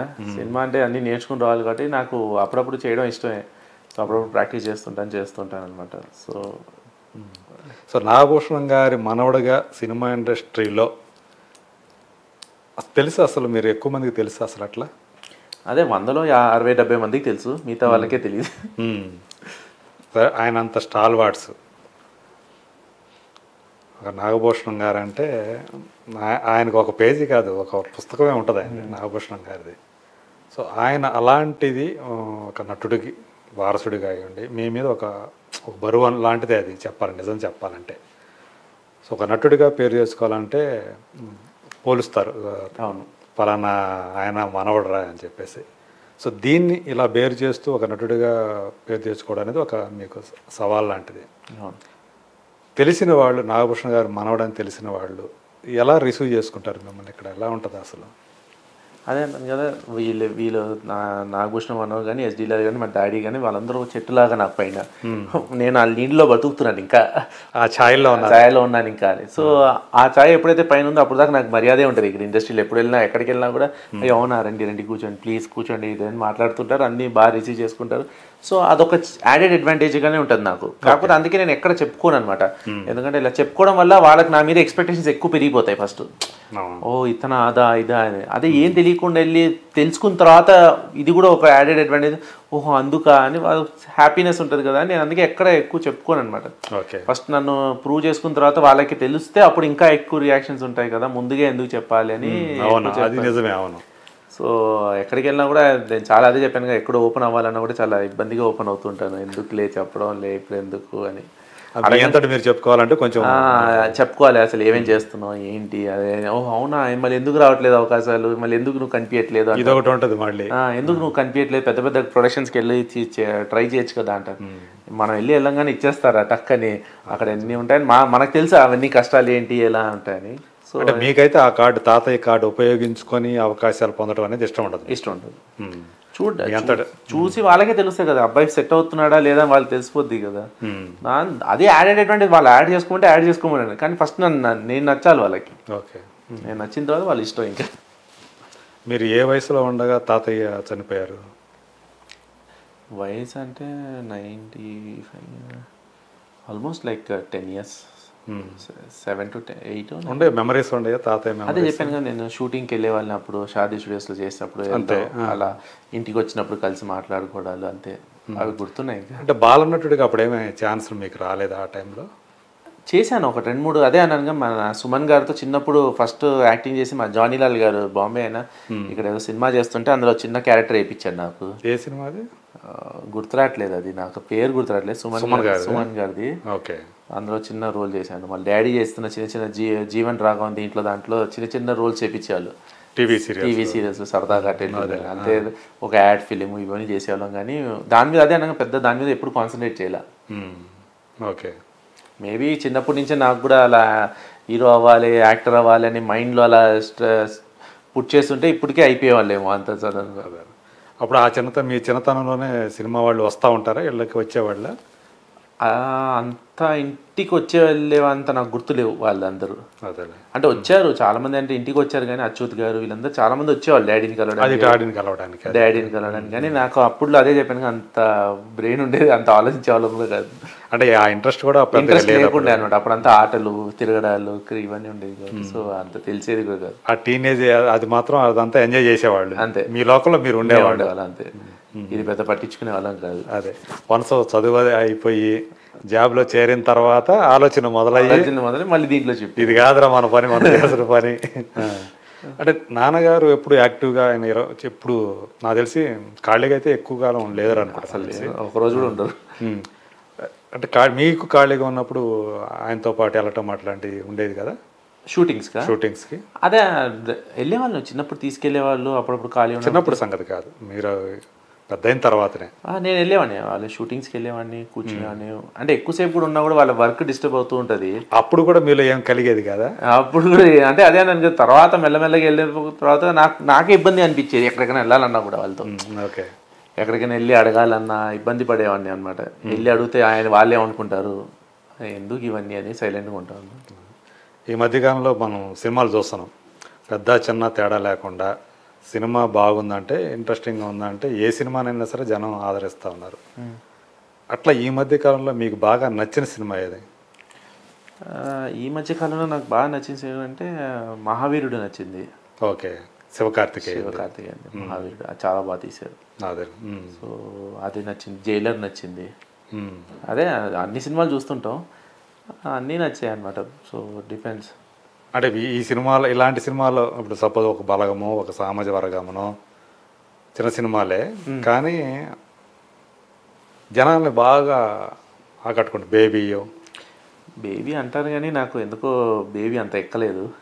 అంటే ప్రతి మనిషికి వాళ్ళ చాయిస్ ఆఫ్ ఫిలిమ్స్ ఉంటాయి, మనం ఏం చెప్పలేము. తీయడం చాలా బాగా తీశారు బేబీ, దాంట్లో ఏం డౌటే లేదు. ఎక్స్ప్రెషన్స్ కానీ, డైరెక్టర్ హీరో లేరు ఆయన డైరెక్టర్ కన్సీవ్ చేసిన విధానం కూడా, వాళ్ళ ఎక్స్ప్రెషన్స్, వాళ్ళ మూమెంట్స్ చాలా బాగా తీశారు. వాళ్ళు అంటే మనిషిలోని వీక్నెస్లు ఎలా ఉంటాయో చూపించారు. అంటే ఎక్స్ప్రెషన్స్ అంతా క్యాప్చర్ చేయడం. అమ్మాయి వైష్ణవి కూడా చాలా బాగా చేసింది, ఆనంద్ చాలా బాగా చేశారు, అశ్విన్ చాలా బాగా చేశారు, అందరు బాగా చేశారు. కానీ ఎందుకో నాకు ఎక్కలా ఆ సినిమా. అంటే నేను ఆలోచించేది ఏంటంటే, ఒక సినిమా అనేది చాలా పవర్ఫుల్ వెపన్, జనాల్లోకి తొందరగా తీసుకెళ్ళిపోతుంది. చెడైనా మంచైనా తొందరగా తీసుకెళ్ళిపోతుంది. సో కొన్ని చోట్ల వాళ్ళు వాడిన పదాలు కానీ దాన్ని కానీ నేను థియేటర్లో కొంచెం చూస్తుంటే పక్కన యూత్ వీళ్ళందరూ అరుస్తున్నారు. ఆ బూత్ పదం వాడుతున్నారు, ఇంటర్వెల్ ముందు వచ్చే బూత్ పదాన్ని అరుస్తున్నారు అమ్మాయిని ఊహించుకుంటూ. అక్కడ ఆనంద్ ఏదో మాట మాట్లాడుతుంటే ఆ మాటకి ఇక్కడ జనాలందరూ అరుస్తున్నారు, అవును ఇది అది అని. సో అన్నెసరీ ప్రొవోక్ అయింది కదా అనిపించింది నాకు. ఒక అమ్మాయిని అంత అన్నెసరీగా ప్రొవోక్ ఎందుకు చేయడం, అది కట్ చేసి కూడా అనొచ్చు, ఎందుకు అలా చేసావు నువ్వు ఇలా. అది వాడడం వల్ల ఇలా ఎక్కువ ప్రొవోక్ అయిపోయి అందరు అమ్మాయిల్ని కామన్ గా చూస్తున్నట్టు జనరలైజ్ చేసినట్టు అనిపించిందేమో నా అభిప్రాయం అది. సో అది నేను కొంచెం తీసుకోలేకపోయాను. అలా 2-3 చోట్ల అనిపించింది నాకు. కాకపోతే అదే నచ్చ ఓవరాల్ ఫిలిం వాళ్ళు తీయడం బాగా తీసారు, సినిమా హిట్ అలాంటి కొన్ని గనక వాళ్ళు అవాయిడ్ చేసి హార్డ్ గా ఉన్నటువంటి ఉండే అంటే నాకు అనిపించింది అది. కానీ జనాలకు అది నచ్చింది, జనాలు ఎంకరేజ్ చేశారు, హిట్ చేశారు, వివచన చేశారు. దానికి మన అల్లు అర్జున్ గారు కూడా అప్రిషియేట్ చేశారు, అందరు చాలా మంది అప్రిషియేట్ చేశారు, అందరికి నచ్చింది. But this is my opinion, నా పర్సనల్ ఒపీనియన్ అనిపించింది. వై అన్నెసరీ జనరలైజింగ్, అందరు ఉమెన్ ని జనరలైజ్ చేసుకుంటూ వెళ్ళడం అంటే చెడు అనేది చాలా ఫాస్ట్గా వెళ్ళిపోద్ది, టప్ అని వెళ్ళిపోద్ది. అలాంటి వాడు ఆ మాట వాడి అది చేయగానే చాలా మంది యూత్ దాన్ని కనెక్ట్ అయిపోయారు. వాళ్ళు పర్సనల్ గా ఫేస్ చేశారేమో ప్రాబ్లమ్స్, కానీ వాళ్ళు ప్రాబ్లమ్స్ జనరలైజ్ చెప్పి అందరిని తిడుతుంటే అది నాకు కొంచెం బాధాకరంగా అనిపించింది, ఎందుకు అలా చేయడం అని. అలా 2-3 చోట్ల కొంచెం అనిపించింది వల్ల నాకు కొంచెం అనిపించింది. అంటే చాలా మీకే కాదు ఇంకా కొంతమందికి లేదా ఎక్కువ మందికి కూడా అనిపించింది, కానీ బట్ చూడటం అయితే అంటే అందరూ ఓహో థియేటర్లోనే కాదు సూపర్ ఆహా అంటే ఓకే, ఐ థాట్ దట్ అది అవాయిడ్ చేసి ఉండొచ్చు అని నాకు కూడా అనిపించింది. అది అవాయిడ్ చేసి ఉంటే ఇంకా బెటర్గా ఉండేదేమో అని నాకు అనిపించింది. ఓకే, సో అందుకు బేబీ నాకు అంత పెద్ద హిట్ అయినా కూడా డైజెస్ట్ చేసుకోలేదు. వాళ్ళు ఎంత యాక్టర్స్ ఎంత బాగా పర్ఫార్మెన్స్ కాన్సెప్ట్ వైజ్ గా చూసుకుంటే కాన్సెప్ట్ వైజ్ గా వై అన్నెసరీ అని అంటే చాలా వరకు ఇంకా అదొకటే కాదు 2-3 ఉన్నాయి ఇంకా. So but good, that film is doing good, everybody is getting name. చాలా బాగా అదే ఒక అమ్మాయి పాత్రని ఒక ఎక్స్‌ప్లాయిటేషన్ అంటే చూపించచ్చు, you can show it. But ఆ అమ్మాయిని అలా వాడి అలా ఎక్స్పోజ్ చేయడం వల్ల నాకు అనిపించింది అది. That's my own personal opinion అంతే తప్ప మిగతా లేకపోతే all the other films are very good. అదే మీకు పర్సనల్గా ఎలాంటి జానర్ సినిమాలు ఇష్టపడతారు? మీకు అంటే నేను యాక్ట్ చేయడానికి చూడడానికి చూడటానికి అయితే ఎలాంటివి? చూడడానికి అన్ని సినిమాలు చూస్తాను బేసిక్గా, అన్ని ఫిలిమ్స్ చూస్తుంటాను. కామిక్ అయితే కొంచెం ఎక్కువ నవ్వుకోవడానికి వెళ్తాం కదా, సినిమా అంటే ఎంటర్టైన్మెంటే కదా మనకి. సో దానికోసం చూస్తాను. చేయడానికి అయితే I love to explore all varieties అనమాట. అంటే ఒక పాత్ర చేస్తే నెక్స్ట్ పాత్రకి డిఫరెన్సియేషన్ ఉండాలని చూస్తుంటారు, వేరియేషన్స్ ఉండాలి ఉంటే నాకు కూడా కొంచెం ఎంతూజియాస్టిక్గా ఉంటుంది అని అది చూస్తుంటాను అనమాట. So I love to do all kind of roles. అంటే మోసలాగా ఉండకూడదు, ఏదో డిఫరెంట్గా ఉండాలి, ఏదో డిఫరెంట్గా చేయాలి అని. అంటే మీకు తెలుసు మీ క్యాపబిలిటీస్ ఏంటో మీకు తెలుసు. సో ఎలాంటి క్యారెక్టర్స్కి మీరు బాగా సెట్ అవుతారు అని మీరు అనుకుంటున్నారు, లేదా ఎవరైనా చెప్పు ఉండొచ్చు మీకు? అంటే అదే అన్నాను కదా, ఈ మధ్య ఎలా సెట్ అవుతాయి ఏంటని మన చేతుల్లో లేకుండా అయిపోయింది. మొత్తం డైరెక్టర్ ప్రొడ్యూసరే వచ్చిన తర్వాత నువ్వు ఇలా సెట్ చేసుకుంటావు అంటే అలా మోల్డ్ అయిపోవడమే మనం. ఓకే, ఇప్పుడు ఈ స్ట్రైకర్ సినిమాకి కొంచెం వెయిట్ పెరగాలన్నారు, వెయిట్ పెరిగి దానికి ఏం కావాలో చేసి పెట్టాము. ఇప్పుడు నెక్స్ట్ సినిమాకి వెయిట్ తగ్గమంటున్నారు, ఇప్పుడు మళ్ళీ ఈ సినిమాకి వెయిట్ తగ్గి దానికి ఒక లుక్ రావాలి మళ్ళీ. ఇది ఒక పెద్ద టాస్క్ మాకు ఎవ్రీ టైం. ఇది వెయిట్ పెరగాలి, ఇది వెయిట్ తగ్గాలి. సో ఇది వెయిట్ పెరిగే టైంలో అందరు ఏంట్రా ఇలా లావ్ అయిపోతున్నాను, చాలా మంది డైరెక్షన్ ఏంటి ఇలా లావ్ అయిపోయేదంటే మళ్ళీ చెప్పాలి ఈ సినిమా కోసం చేస్తాను. మళ్ళీ ఒక అవకాశం వచ్చింది, ఇప్పుడు అవకాశం రాగానే వాళ్ళు ఇప్పుడు తగ్గాలి నువ్వు ఇమీడియట్గా అంటున్నారు. సరే తగ్గుతానండి ఇప్పుడు అలా. సో ఏ క్యారెక్టర్ బట్టి ఆ క్యారెక్టర్ మోల్డ్ అయిపోతూ చేస్తుంటాం. అంటే ఈ తగ్గటంలో ఎక్కువ డైట్ ఎక్కువ ప్రధాన పాత్ర ఉంటుందా, లేకపోతే జిమ్కి ఎక్కువ ఉంటుందా? వర్కౌట్స్కి రెండు లేకపోతే కష్టం. డైటింగ్ కూడా చేయాలి, జిమ్ కూడా, వర్కౌట్ కూడా చేయాల్సిందే. అంటే ఎక్కువ ద్రవాహారాలు ఎక్కువ తీసుకోవాలేమో కదా, సాలిడ్స్ కంటే ఎక్కువ లిక్విడ్స్ ఎక్కువ తీసుకొని కొంచెం మెయింటైన్ చేసుకుంటూ వెళ్ళాలి. పాత్రకు తగ్గట్టు మనం మారుతుంటారు. సో మీకు అంటే ఇంట్లో నాన్నగారు కానీ అట్లా మిమ్మల్ని ఒక మంచి స్టోరీ ఇంట్రొడ్యూస్ చేయాలి అంటే, ఇంట్రొడ్యూస్ చేయడం అంటే ఒక తీయాలి ఏమన్నా అట్లాంటి ఐడియా ఏమైనా ఉందా? అనుకుంటూనే ఉన్నాం మేము, పాస్ట్ 2 years నుంచి అనుకున్నాం, కథ కూడా రాయించాం, అన్నీ చేసాం. కాకపోతే ఇప్పుడు ఏమైపోయిందంటే ప్రొడ్యూసర్స్దే మెయిన్ ప్రాబ్లం అయిపోయింది ఇప్పుడు మనకి. ఇప్పుడు నన్ను చూసి జనాలు థియేటర్కి వచ్చి చూస్తారని నమ్మకం అయితే లేదు. పెద్ద పెద్ద హీరోల సినిమాలకే చాలా డౌట్ఫుల్గా వెళ్ళి థియేటర్కి వెళ్ళి చూస్తున్నారు సినిమాలు. అలాంటిది ఇప్పుడు నా మీద అంత డబ్బులు పెట్టి వచ్చి ప్రొడ్యూస్ చేసే వాళ్ళు కూడా ఉండాలి కదా, రావాలి అని ప్రొడ్యూసర్ కూడా నమ్మకం ఉండాలి, ఈ సినిమా ఆడుతుందని నమ్మకం ఉండాలి, ఈ సినిమాకి పెడితే ఇంత వస్తుంది ఇంత రాదు అని వాళ్ళు కూడా చూసుకుంటారు కదా ప్రొడ్యూసర్స్. సో మేము చూస్తున్నాం, చేద్దాం అంటే ఆల్రెడీ స్క్రిప్ట్ ఏమైనా పెట్టుకున్నాం, 2-3 కథలు రాసి పెట్టుకున్నాం. ఓకే, కాకపోతే ఏంటంటే అదే అనగా ప్రొడ్యూసర్ మ్యాటర్స్ ఏ లాట్ ఇక్కడ. ఇప్పుడు సినిమా ఎంత బాగా తీస్తున్నానే కాదు, ఎంత బాగా ప్రమోట్ చేస్తున్నారు, ఎంత బాగా జనాల్ని థియేటర్కి తెస్తున్నారు అనేదే ఉంది మన చేతుల్లో. సో అది ప్రయత్నాలు చేస్తున్నాం, మంచి ప్రొడ్యూసర్ దొరకాలి, ఏదైనా వస్తే మనం చేద్దాం అన్నట్టే ఉంది. కానీ చూద్దాం, లెట్స్ సీ. మాకేంటంటే ఏ ప్రొడ్యూసర్కి మాయ మాటలు చెప్పో లేదా గాల్లో మాటలు చెప్పో చేసుకుని ప్రొడ్యూస్ చేయాలంటే మాకు అస్సలు ఇష్టం ఉండదు. సో ఏదైనా ఫ్రాంక్గా చెప్తాం, కథ ఇలా ఉంది, దీంట్లో ఇంతమంది క్యాస్ట్ ఉన్నారు, మా సినిమా బ్యాక్గ్రౌండ్ ఇంతమంది ఉంది, మాకు ఇంత ఎక్స్పీరియన్స్ ఉంది, మా అబ్బాయి ఇలా చేయడం వల్ల నేను ఎడిటింగ్ చేస్తాను, మా డాడీ, మా చిన్నాన్న నేను కెమెరా చేస్తాను, మా చిన్నాన్న. చాలామంది ఆర్టిస్టులు అరే భూషణ్ సినిమా కదా ₹1 ఆటానాకే చేస్తాను నేను, కానీ భూషణ్ హిట్ అవ్వాలని వచ్చేవాళ్ళు చాలా, నన్ను వెల్ విషెస్ చేసేవాళ్ళు చాలామంది ఉన్నారు. ఇవన్నీ ప్లస్లు ఉన్నాయి నాకు. ఇవన్నీ కాకుండా సినిమా రిలీజ్ అయిన తర్వాత, సినిమా రిలీజ్ అవుతుందంటే నాకుండే ఇన్ఫ్లుయెన్స్తో, డాడీకి ఉండే ఇన్ఫ్లుయెన్స్తో, వాళ్ళకుండే ఇన్ఫ్లుయెన్స్తో ప్రమోషన్ వైజ్ కూడా నేను బాగా పుష్ చేస్తానని కూడా చెప్పి అన్నీ ఉన్నాయి. కాకపోతే ఆ నమ్మకం పెట్టుకుని సినిమా హిట్ అయ్యే డబ్బులు ఖర్చు పెట్టే ప్రొడ్యూసర్ రావాలి. ఇప్పుడు అక్కడ ఆగుతుంది. ఇప్పుడు వచ్చే వాళ్ళందరూ ఏంటంటే నేను ₹1 పెడతాను, నాకు రేపు పొద్దున ₹1 వచ్చేస్తుందా లేదా ₹2 వచ్చేస్తుందా, మనం ఎలా చెప్తాం ఎంత వస్తుంది రాదని. సినిమా అంటే గ్యాంబ్లింగ్ ఫీల్డే కదా అంతా. ₹1 పెడతారు, వస్తే వస్తుంది, లేదంటే ఆటానానో 70 పైసలో 40 పైసలో వస్తుంది, లేదా హిట్ అయితే 2, 3, 5 పైసలు దాకా రావచ్చు. మళ్ళీ ఎలా చెప్పగలుగుతాం మనం? సో అలా అగ్రిమెంట్ ఇస్తూ ఇంతే వస్తుంది అని చెప్పే వాళ్ళు కాకుండా ప్యాషన్తో వర్క్ చేసి ప్యాషన్తో చేసేవాళ్ళు ఉంటేనే మాకు కంఫర్టబుల్గా ఉంటుందని. అందుకే వీఆర్ వెయిటింగ్ అనమాట. Don't want to cheat anyone, don't want to trouble anyone, ఎవరితో ఎలాంటివి లేకుండా వెళ్ళాలని. ఇబ్బంది పెట్టకుండా మనం ఇబ్బంది పడకూడదు, వాళ్ళు ఇబ్బంది పడకూడదు. ప్యాషన్తో వచ్చి పదాను వెనకాల ఉన్నాను చేద్దాం పదాను వస్తే మనం కూడా 100% ఎక్కువ పెడతాం, 100కి 200 పెడతాం కదా, వెళ్దాం పదండి అని. ఇప్పుడు మీరు యాక్టింగ్ కాకుండా డైరెక్షన్ కూడా చేస్తున్నట్టున్నారు. అంటే డైరెక్షన్ అంటే అదే చెప్పాను, ఇక్కడ తాతగారు ఇక్కడ తాతగారు ఇద్దరు మిక్స్ అయి ఉన్నారు కాబట్టి అప్పుడు అదే అన్న నాకు యాక్చువల్లీ తాతగారు యాక్టర్, తాతగారు డైరెక్టర్, 2 వస్తుంటాయి. నాన్నగారు కూడా డైరెక్టరే. సో అప్పుడు నాకు బెడ్ రెస్ట్లో ఉండే టైంలో అప్పుడప్పుడు నాన్నగారు చెప్పేవాళ్ళు ఏదైనా ఉంటే రాయరా, ఏదైనా ఉంటే చెయ్యి, థాట్స్ పెట్టు ఇదేనా. అప్పుడు ఆ చిన్న థాట్స్ రాసేవాళ్ళు, అలానే వచ్చిందనమాట నాకు.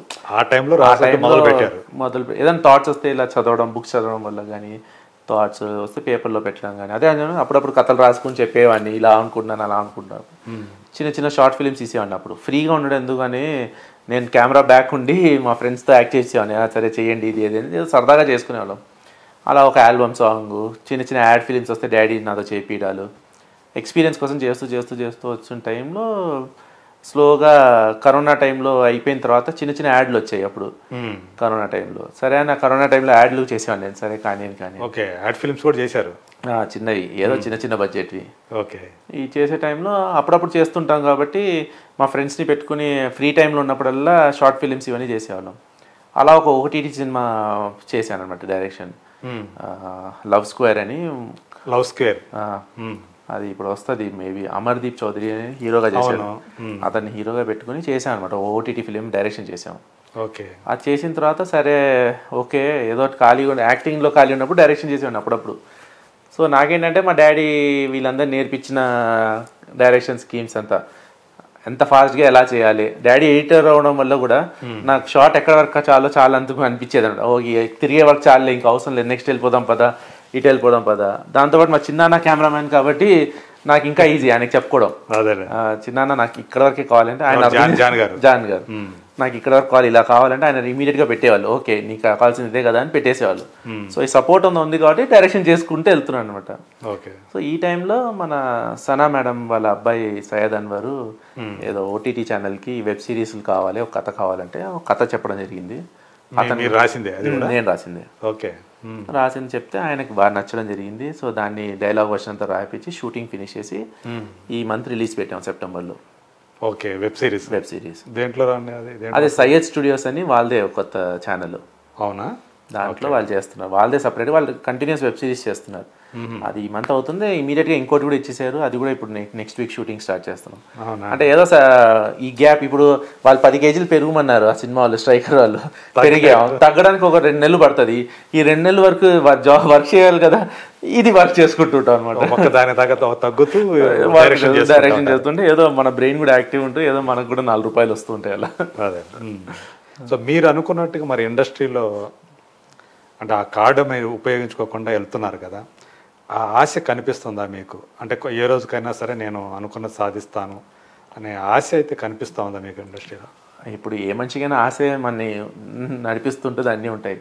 సో ఇప్పుడు కాకపోయినా ఫ్యూచర్లో అయినా సరే మాకు ఆ గుర్తింపు ఉంటుందని 100% ఉంటుంది మాకు. ఓకే. ఎందుకంటే ఇంత కష్టపడుతున్నాం, ఇంత వస్తుంది, అండ్ ఆ టైం వచ్చేటప్పుడు తెలిసిపోతూ ఉంటుంది ఎక్కడో చోటికి. కానీ సో ఎప్పుడు వస్తుంది, ఎలా వస్తుంది అని ఎవరు ఏం చెప్పలేదు. అవును. మన జగపతి బాబు గారు కూడా ఎన్నో సినిమాలు హీరోగా చేశారు. సడన్ గా లెజెండ్ అనే సినిమాతో లేచిపోయారు, టమ్మని విలన్ గా అయిపోయి ఆయన మార్కెట్ పడిపోయింది అనుకో టైంలో లెజెండ్ తో కంప్లీట్ మారిపోయారు అన్నమాట. సో ఎప్పుడు ఎలా వస్తుందని ఏం లేదు. సో అదే అనగా industry is like a magic. ఎవరు ఓవర్ నైట్ టైం ఎలా మారిపోద్ది, ఎవరు ఎలా మారుతారు అనేది ఎవరు ఏం చెప్పలేము. సో మనం పాజిటివ్గా ఉండాలి, మనం హ్యాపీగా ఉంటే ఆబ్వియస్లీ అన్నీ జరుగుతుంటాయి అన్న హోప్. అదేలే. సో ఆ హోపే మిమ్మల్ని నడిపిస్తుంది. సో ఇది కాకుండా అంటే ఒకవేళ ఇది కాలేదు అనుకుంటే ఏమైనా ఆప్షన్ పెట్టుకున్నారా మళ్ళీ? ఇంకా దీని తర్వాత ఇంకేం ఆప్షనే లేదు. ఇదే మనకి బెడ్. అంటే ఒక డైరెక్షన్ కంటిన్యూ చేద్దామనో అట్లా అంతే. ఏదైనా ఇండస్ట్రీలోనే వర్క్ చేయాలి, యాక్టరో డైరెక్టరో లేకపోతే ఏదోటి ఇండస్ట్రీలోనే ఉండాలి. ఇది తప్ప మనకి ఇంకేం తెలియదు కదా. ఇంకా అంటే మీరు ఇక్కడ ఎట్లా ఉంటుందంటే ఒకసారి మీరు సపోజ్ డైరెక్షన్ చేస్తున్నారు, ఆ అబ్బాయి ఏదో సినిమా అది వెబ్ సిరీస్ డైరెక్షన్ చేస్తున్నారు అని ఒకవేళ స్ప్రెడ్ అయింది అనుకోండి, డైరెక్టర్ అది కూడా జరిగింది చాలా వరకు. ఓహో డైరెక్షన్, నువ్వు యాక్టర్ కూడా నా డైరెక్టర్ కూడా నా డైరెక్షన్ చేస్తున్నావు అని అంటున్నారు. సో అందుకే నేను చాలా స్పెసిఫిక్ గా చెప్తున్నాను అనమాట. ఎవరైనా నా మెయిన్ ప్రొఫెషన్ యాక్టింగే. డైరెక్షన్ అనేది ఈ మధ్య టైం లేదని ఫ్రీ టైం ఉండి ప్రాజెక్ట్ టు ప్రాజెక్ట్ గ్యాప్ వచ్చినప్పుడు మాత్రం మా ఇల్లు కూడా నడవాలి కదా. నాకు కార్ ఈఎంఐలు, ఎలక్ట్రిసిటీ బిల్స్ ఇవన్నీ వస్తున్నాయి, నేను బయటికి వెళ్తున్నాను, ఏదో నడవాలి కదా అని అప్పుడప్పుడు దీనికి చేస్తుంటాను అనమాట. అలా దీనికి సింగిలే కదా మీరు? Very much single. చాలా మంది అదే అడుగుతారు కానీ నేను చాలా సింగిల్. అంటే ఇప్పుడే ఇంకా టైం ఉందా ఇంకా మింగిల్ అవ్వడానికి? టైం అంతే. అంటే నా ఉద్దేశం ప్రకారంగా ఏంటంటే దేవుడు న్యాయం చేస్తారు. అంటే ఫర్ ఎగ్జాంపుల్ డే ఉంటే నైట్ ఉంటుంది, అలా పాజిటివ్ ఉంటే నెగిటివ్ ఉంటుంది. ఒకవైపు బ్యాడ్ జరుగుతుంది, ఒకవైపు గుడ్ జరుగుతుంటుంది. సో పాజిటివ్ నెగిటివ్ అని ఉంటూనే ఉంటుంది, ఎక్కడ వరకు న్యాయం చేస్తుంటారు. సో మన దగ్గరకు వచ్చేటప్పటికి అబ్బాయిల్ని సృష్టించారంటే అమ్మాయిల్ని కూడా సృష్టిస్తున్నారు. సో అబ్బాయి అమ్మాయి కోసం, అమ్మాయి అబ్బాయి కోసం సృష్టిస్తూ ఉంటారు. సో నా సైడ్కి వచ్చేటప్పటికి ఎలా ఉంటుందంటే, ఇప్పుడు అమ్మాయిలందరూ చాలా ఇండిపెండెంట్గా, చాలా బోల్డ్గా అబ్బాయిలతో పోటీ పడి ఉన్నారు. అవును. So they are very much తగ్గేదే లేదు. వాళ్ళు ఆల్మోస్ట్ వెళ్ళిపోతున్నారు అమ్మాయిలందరూ కూడా. నేనే ఒక నెగిటివ్ అనుకుందాం, ఫర్ ఎగ్జాంపుల్ నేనే నెగిటివ్ అనుకుందాం. నేను ఒక పిచ్చితో, నేను ఒక ప్యాషన్తో వెళ్తున్నాను, నాకు వచ్చే అమ్మాయిలు కూడా అంతే పిచ్చి అంతే ప్యాషన్తోనే ఉన్నారు అందరు. సో నెగిటివ్గా కలుస్తుంది కానీ నెగిటివ్ పాజిటివ్ కలవట్లేదు. ఎక్కడ కష్టం అయిపోతుంది. సో ఆ పిచ్చి, ఆ మెంటాలిటీ మనం మ్యాచ్ చేయలేము. అంటే అంత ఇండిపెండెంట్. ఈ నెగిటివ్కి ఒక అమ్మాయి కావాలి బేసిక్గా, పాజిటివ్ మనం అర్థం చేసుకోవాలి, పాజిటివ్ కావాలి. సో ఆ పాజిటివ్ రాలేదు కాబట్టి ఇట్ మైట్ టేక్ టైం. ఇప్పుడు దాకా రాలేదు, కలవలేదు. సో దాని మీద హోప్స్ కూడా లేవు, ఎందుకంటే చెలరేగిపోతున్నారు అందరూ. ఎక్కడ మనకు తగ్గట్టుగా వెళ్ళిపోతున్నారు వాళ్ళు, అబ్బాయిలు తగ్గట్టుగా. సో అది సృష్టి ధర్మం, పాజిటివ్ నెగిటివ్ కలవాల్సిందే. అలాంటి వాళ్ళు కాదా? అలాంటి వాళ్ళు కాదా అంటే అదే పాజిటివ్, నా నెగిటివ్కి ఆ పాజిటివ్ రావాలి. అంటే నా పిచ్చి, నా ప్యాషన్ని అర్థం చేసుకుని నా దానికి సపోర్ట్ చేసుకుంటూ ఉండేవాళ్ళు రావాలి. అది మధ్య నాకు ఎక్కడ కనిపించలేదు, నాకు ఎక్కడ తగలలేదు కాబట్టి. సో దాని మీద పెద్ద హోప్స్ లేవు, ఇది కూడా లేవు. సో ఇంట్లో వాళ్ళు కూడా ఏమనరా? ఇంట్లో వాళ్ళు కూడా చూడమంటారా? అలా ఏం లేదండి. అంటే వాళ్ళు కూడా తెలుసు, ఓహో వీడి పిచ్చితో చాలా కష్టం, వీడు సక్సెస్ అయ్యేదాకా వీడు ఏం చేయడు అని. సో నేను కూడా ఏంటంటే నా ఫ్రెండ్స్ వీళ్ళందరూ కూడా వాళ్ళు అర్థం చేసుకుంటారు కాబట్టి నో ప్రెషర్. మీరు ఎంతమంది పిల్లలు? నేను, మా తమ్ముడు. ఓకే.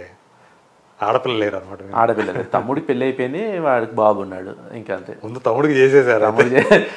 వాడికి పాజిటివ్ దొరికేసింది, వాడికి సపోర్ట్ చేసే పాజిటివ్ దొరికింది కాబట్టి వాడు చేసేసుకున్నాడు. సో నా దానికి ఇంకా మ్యాచ్ అవ్వట్లేదు. అంటే నా అదే చెప్పాను కదా, పాజిటివ్ కోసం ఎదురు చూస్తున్నారు. పాజిటివ్ ఎక్కడ అసలు లేరు ఈ మధ్య, ఎక్కడ చూడాలి. అమ్మాయి రావాలి మనకు. బేసిక్గా మన పాజిటివ్ అమ్మాయి ఉంటే అన్ని సెట్ అవుతాయి. అదే అంటే మీకు మిమ్మల్ని సపోర్ట్ చేసి మీ పిచ్చిని అర్థం చేసుకొని మనతో పాటు ట్రావెల్ అయ్యే వాళ్ళు ఉంటే మనకు కూడా మన మనశ్శాంతిగా కూడా ఉంటుంది, మనశ్శాంతిగా ఉండాలి. అదే దాన్నే పాజిటివ్ అంటారు, నేను అందుకే నెగిటివ్ అన్నాను. అదే ప్రధానంగా మీకు ఏంటంటే ఇంట్లో మనశ్శాంతిగా ఉండాలి. ఇప్పుడు చాలా హ్యాపీగా ఉన్నాను. ఎందుకు ప్రశాంతంగా ఉండేవాడిని, సింగిల్ గా ఉన్నప్పుడు హ్యాపీగా. దీన్ని దాన్ని కనెక్షన్ పెట్టి మనం బ్లాస్ట్ అయ్యి ఎందుకు. అదే. సో ఇప్పుడు ఎక్కువ అబ్బాయిలు అలా ఆలోచిస్తున్నారు, ఇప్పుడు ఎక్కువ అలా ఉంటున్నారు కూడా కదా చాలా మంది. అదే అన్నాను, ఆల్మోస్ట్ అందరూ హ్యాపీగానే ఉంటున్నారు సింగిల్ గా ఉంటూ. అదే ఇప్పుడు మన ఇండస్ట్రీలో కూడా చాలా మంది ఉన్నారు అట్లా, చాలా మంది ఉన్నారు. 40s దాటినా కూడా సింగిల్గా ఉండేవాళ్ళు. వాళ్ళందరూ అదే అన్నాను, మహర్షులు వాళ్ళందరూ బాగా జ్ఞానోదయం అయ్యి వద్దు అనుకునేవాళ్ళు. ఓకే, వాళ్ళ అడుగుజాడల్లో నేను కూడా వెనకాలే. కానీ ఎంత చేసినా నాన్నకు లేకపోయినా అమ్మకు ఉంటుంది, రేటు పెళ్లి చేసుకొని సెటిల్ అయిపోతే బాగుంటుంది అంటే. ఇంతకు ముందు ఉండింది, తర్వాత వాళ్ళు కూడా అర్థమైంది, ఓహో ఇది సెట్ అయ్యే విషయం కాదు, పిచ్చిలో ఉన్నాడు, వీడొక మైండ్ సెట్లో ఉన్నాడు, ఆ మైండ్ సెట్ దాటుకుని రావాలంటే కష్టం. అంటే అదే అన్నాను కదా, మనని అర్థం చేసుకుని మన ఇండస్ట్రీలో ఉండే మనకి ఎప్పుడు ఎలా బిజీ అవుతాం మనకే తెలియదు. అండ్ మనకుండే ఇప్పుడు వే ఆఫ్ జర్నీస్లో ఎలా ఉంటుందో మనకే తెలియనప్పుడు ఒక అమ్మాయిని తీసుకొచ్చి ఇబ్బంది పెట్టడం ఎందుకు, మళ్ళీ మనకే అప్స్ అండ్ డౌన్స్ చాలా ఉంటాయి. అండ్ ఎస్పెషలీ మనం గ్రోయింగ్ కెరియర్ గ్రోత్లో ఉన్నప్పుడు కొన్నిసార్లు వర్క్స్ లేకుండా 6-7 months కూడా ఉంటాం మనం. కొన్నిసార్లు వర్క్స్ ఉంటే అసలు 7-8 months బిజీగా అయిపోతాం. సో ఇవన్నీ అర్థం చేసుకుని ఉండాలి, కొంచెం మనకు సపోర్ట్ చేయాలి. ఇవన్నీ మళ్ళీ అమ్మాయిని తీసుకొచ్చి ఇబ్బంది పెట్టాలి. వాళ్ళు ఏమనుకుంటారు, అబ్బా హీరో సూపర్, ఈ ఫ్యామిలీ ఆ ఫ్యామిలీ. వాళ్ళకి అర్థం కాదు, రేపు పొద్దున్న నా ఖర్చులు కూడా అంతే ఉంటాయి, నా ఈఎంఐలు నా ఖర్చులు ఇంతే ఉంటాయి. వాళ్ళకి అర్థం కాదు ఇవన్నీ. సో వచ్చిన తర్వాత వాళ్ళకి అర్థం, ఓహో ఇలా ఉంటుందా అనిపిస్తుంది. అప్పుడు ఫ్రస్ట్రేషన్స్, గొడవలు ఇవన్నీ ఎందుకు, దాని బదులు సైలెంట్గా ఉండి వాళ్ళ లైఫ్ వాళ్ళు ఉండి మన లైఫ్ మనం ఉంటే హ్యాపీగా ఉంటుంది. అందుకని ఆ దృష్టి అటువైపు పోనివ్వట్లేదు అసలు లేదు, అసలు వద్దనే కూడా. అందుకే మీరు ఏదేదో అనుకున్నారో అంటే ఒక పక్క సినిమాలు యాక్ట్ చేసుకోవటం, టైం దొరికితే డైరెక్షన్ చేసుకోవటం. సో ఏదో ఒక రోజు కొడతాను అనే నమ్మకం 100%. అది కొట్టకపోతే మళ్ళీ ఇంకా కష్టం అయిపోద్ది. కొట్టాలంతే ఏదో కొట్టాల్సింది, ఎక్కడో చోట ఏదో రికగ్నిషన్ రావాలి వస్తుంది అని వెయిటింగ్. సో మామూలుగా అంటే నీకు డైరెక్టర్స్ వీళ్ళంతా పరిచయం ఉంటారా, పెద్దవాళ్ళు ఏమన్నా కలుస్తుంటారు అట్లా? అప్పుడప్పుడు మధ్య మధ్యలో కలుస్తుంటారు, నాట్ ఆన్ రెగ్యులర్ బేసిస్ కానీ కలుస్తుంటారు. అదే వాళ్ళని అప్రోచ్ చేసినప్పుడు వాళ్ళు అంటే మీ యాక్చువల్గా మీరు ఎవరో తెలియకపోయినా మీ లుక్స్ కానివ్వండి ఇవన్నీ కూడా వాళ్ళు పరిగణలోకి తీసుకొని అవకాశాలు ఇవ్వటం. అదే అన్నాను, పెద్ద పెద్ద డైరెక్టర్లు వీళ్ళందరూ కూడా వెళ్ళేటప్పటికి ఏమైపోతుందంటే అక్కడ హీరోకి ఎక్కువ విలన్కి తక్కువ అన్నట్టు వాళ్ళు మాట్లాడుతుంటారు. అదే నువ్వు చూస్తేమో ఇలా ఉన్నావు, నువ్వు ఆల్రెడీ హీరోగా సినిమాలు చేసావు, మళ్ళీ ఇప్పుడు నువ్వు విలన్గా చేస్తా అంటున్నావు, లేదంటే క్యారెక్టర్ ఏదైనా చిన్న క్యారెక్టర్ ఇవ్వాలంటే వాళ్ళే ఇబ్బంది పెడుతున్నారు. ఎందుకు ఆ ఫ్రెండ్ రోల్ ఇవ్వడం, వద్దు బాగున్నాడు కదా కరెక్ట్ రోల్ ఇద్దాం అంటారు. సరే మెయిన్ విలన్గా ఇద్దాం అంటే ఏజ్ చాలా తక్కువ అయిపోతుంది, బాబు ఏమో ఏజ్ చాలా చిన్నగా ఉన్నాడు, పెద్ద పెద్ద విలన్ రోల్స్కి అయితే ఇవ్వలేము అన్నట్టు. మళ్ళీ ఇక్కడ హీరోగా చేద్దాం అంటే ఆల్రెడీ హీరోలు వస్తున్నారు కొత్త వాళ్ళు, వాళ్ళ పక్కన మనం మ్యాచ్ అవ్వట్లేదు. సో ఇలా చాలా వరకు డిస్కషన్స్ జరుగుతూ ఉంటాయి వేరే వాళ్ళ దగ్గర కూడా. ఎక్కడో చోట మంచి క్యారెక్టర్ తగలాలని వెయిటింగ్ అనమాట. అలా మంచి క్యారెక్టర్ దొరకాలని. సో నేను నిజంగా మీరేదైతే మీ అంబిషన్ ఏదైతే ఉందో, నటుడు కావాలి, పేరు తెచ్చుకోవాలి, అట్లా మీ తాతయ్య పేరు నిలబెట్టాలి అని మనస్ఫూర్తిగా కోరుకుంటూ, సో ఏదో రోజు మీరు కొడతారు, మీరు అనుకున్న లక్ష్యాన్ని సాధిస్తారని ఆశిస్తూ థ్యాంక్ యూ సో మచ్.